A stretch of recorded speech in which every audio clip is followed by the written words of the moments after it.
Welcome, collectors. Thank you for tuning in to this installment of Diecast Emporium. As you can tell from the title, we're going to be looking at the latest round of Hot Wheels Premium Fast and Furious models.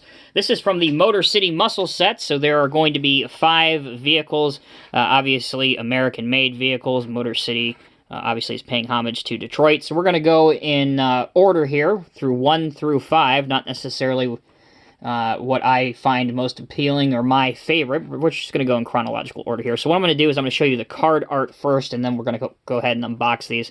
What's really cool about the card art on these, as you guys know, if you've watched any of my other Fast and Furious videos, I am a huge fan, have been for the 20 years that the series has been on.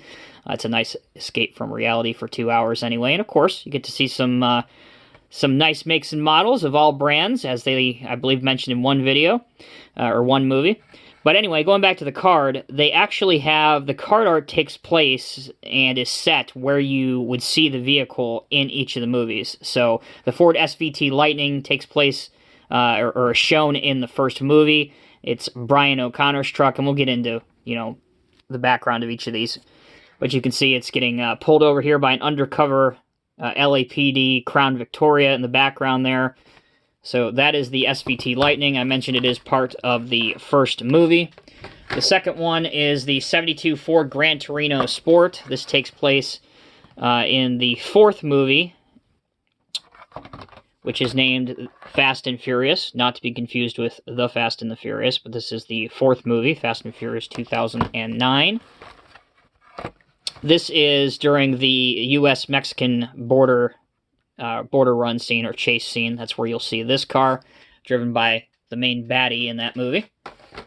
Here we have the 87 Buick Gran National GNX, another one of the cars that has been previously made in the basic range, making its debut as a full premium.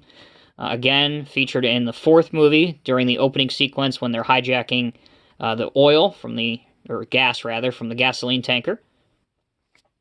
Here's the back of that card if you want to see it. Next we have, this is probably, in my opinion, the least significant in terms of screen time in this series anyway. This was just a background vehicle in Fast 5. You really only see it for a second in terms of screen time, but this is the 66 Chevy Nova. And there's the back of it. And for the fifth and final, from the most recent movie, not including Hobbs and Shaw, from the Fate of the Furious, this is the 61 Impala. And you'll see this during the opening sequence when Dom and Letty are driving into Cuba. Alright, so let's go ahead and unbox these. Again, we're going to unbox these in order. So, number 1 of 5. Let's get the spinny table on here. We have Brian O'Connor's Ford F-150 SVT Lightning. If you guys are not familiar with these trucks, these were pretty awesome pickup trucks. They were the performance version of the Ford F-150 in the late 90s. This was Ford's idea for the best-selling pickup truck. They wanted to make a performance version of it, and this is kind of what they came up with. Fitting that it would be a vehicle that Brian O'Connor, Paul Walker's character, drove, and he used this vehicle when he was working for the parts shop in the first movie. That's why you'll see the Racer's Edge, which was the name of the parts dealership that he worked for. And it has the address and the phone number on the door as well.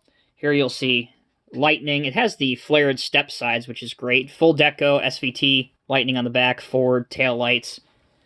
I think a lot of us collectors wanted this, obviously, because there's a lot of cars that we have seen from the first movie. So it was nice to kind of add another one to that collection. And it's nice to have the truck. So it does only appear for a few times, or a few minutes rather, on screen. I think 3 times, if memory serves me correct, where they're getting parts. I think even in one of the scenes, I think if you look closely, he hits the curb with the front of this truck, which is kind of comical for all of us car crazy nuts that cringe at that kind of thing. Also, Craig Lieberman, who was the technical advisor for the first 3 Fast and Furious films, he stated in a video sometime afterwards that these trucks, these SVT Lightnings, he thinks that he had 2 or 3 of them for the film. But what's kind of funny and comical is that these trucks were actually a lot faster than many of the cars in the film. So a lot of the, the Supra and the Eclipse, a lot of those really were bone stock, didn't have any of the performance stuff that you guys, see in the film. All of that was CG and all that kind of stuff. So kind of comical that a pickup truck would be one of the fastest cars in the film. So that is the SVT Lightning. In my opinion, probably the best one in this set. Next, we have the 72 Ford Gran Torino Sport. This is another one that we have seen before, but it's the first time that it has the full premium treatment for the Fast and Furious line. This is from the 4th movie, and it was driven by Phoenix Calderon, I believe was his name. And as I mentioned before, it was you'll see it during the U.S.-Mexico border chase scene when they're trying to make that time crunch before they close the border off or whatever during the drug run. As for the car, really like the paint job on it.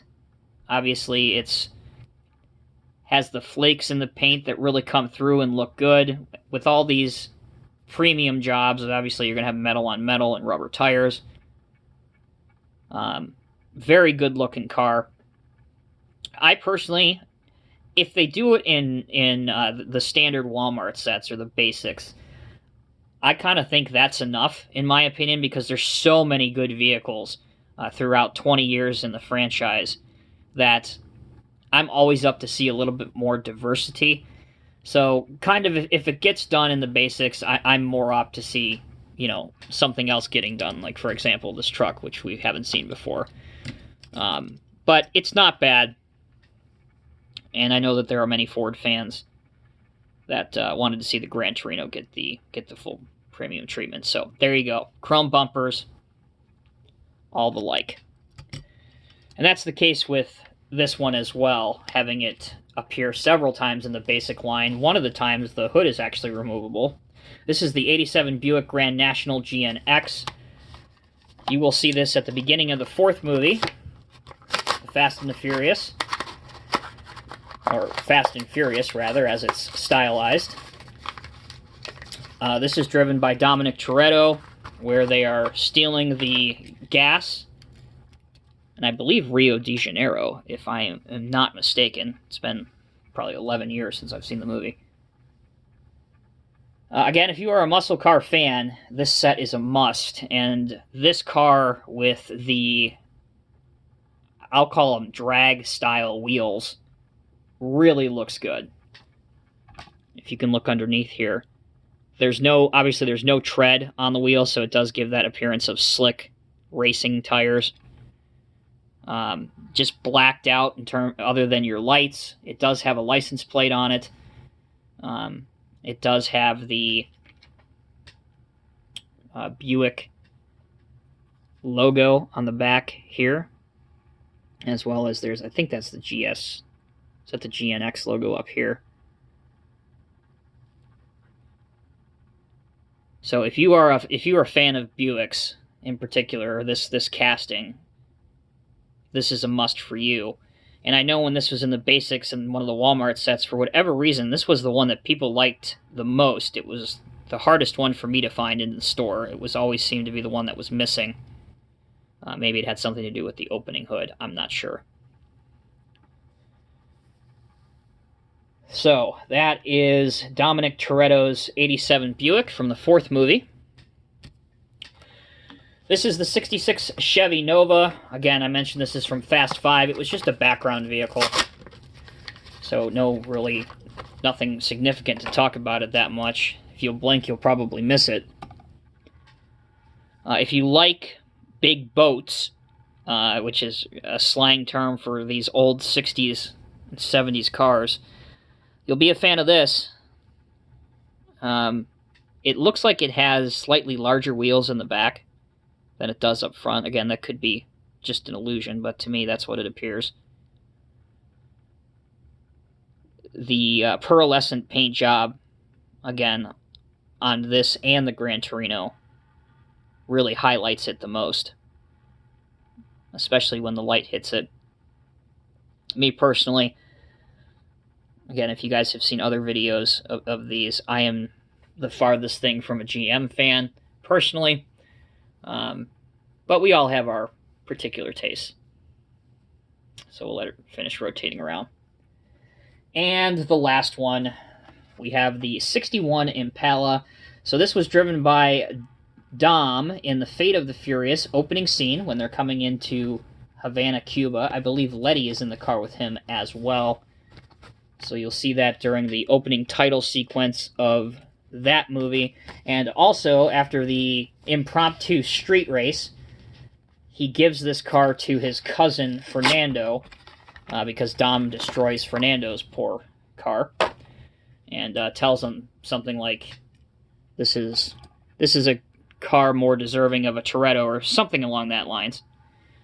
I believe this car was also done for the basic range, or maybe it was in the 5-pack. At any rate, we've already seen this casting for the Fast and Furious range, but now it's in premium.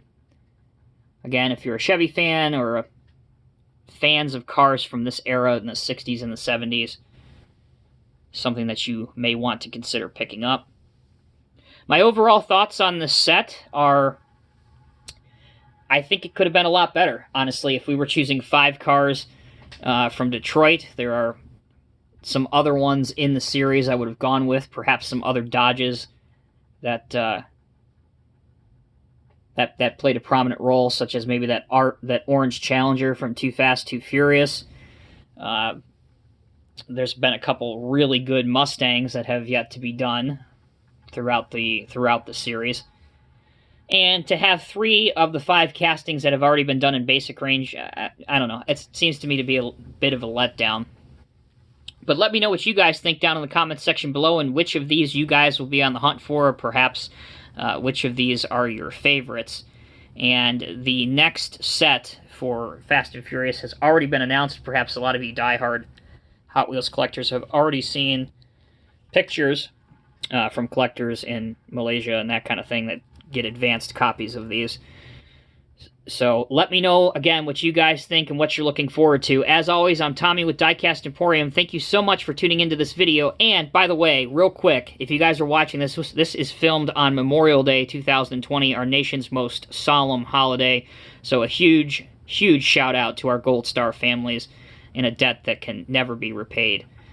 So make sure you take a moment and think about all those who have died to give us our freedom.